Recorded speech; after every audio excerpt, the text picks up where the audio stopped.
Okay guys, so I want to talk a little bit about dual handling, what it's like to handle two young dogs together. It makes everything 100 times easier when you have one dog already trained. So before I got Sin, I had Ponyo, and anticipating having a second young dog, I really had to crunch down and make sure that my other dog was already ahead of the curve so I can make it a little bit more manageable for when I have my second one. Now, of course, just like anything else, each dog needs their individual needs met. It is not fair to be training like this every day because they are not going to get enough individual time with me as the trainer as they would handling two dogs. It's a lot of work for one person, even myself. It's important that I'm able to work with one dog at a time, and then when I have the opportunity, I can train them together. She understands and can communicate with the e-collar, which is super handy for me. If I wasn't at that point, I would be using a prong collar and a leash with her as well.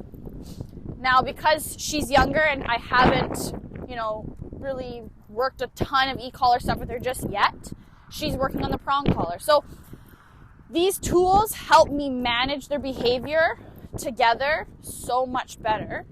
If I wasn't able to manage their behavior together so much better, I would be a disaster and the dogs would be all over the place. So I'm obviously looking, there's a lot of animal poop on the ground, duck poop, which is a kryptonite to a lot of dogs. So it's important that I'm paying attention. I'm talking to you guys, but I'm also using a lot of pressure and I'm paying attention to where my dogs are looking because I don't want them to pick up a piece of poop. So again, to be in control is to be aware of things. I'm aware of what my two dogs are doing. I have to be really aware of the dog that's off leash.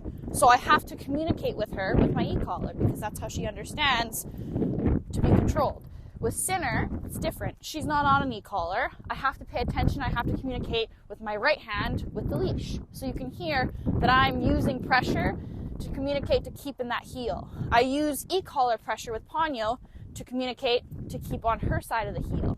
I guess you would call it two different ways of communication, via e-collar, via prong collar. Now, it's important that I should be able to talk and walk and enjoy and do these different things without my dogs thinking that they can kind of do whatever they want. It takes practice. You have to proof these behaviors. So again, to take from dual handling everything, work with one dog first, get them up to par, and then when you're ready, introduce the second dog. Practice working with them both together. And the biggest thing is going to be the handler learning how to manage two dogs at the same time.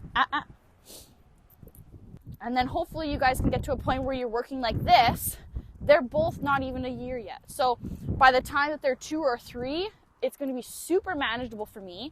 They're going to be familiar and comfortable in these positions. I'm familiar and I'm comfortable in these positions.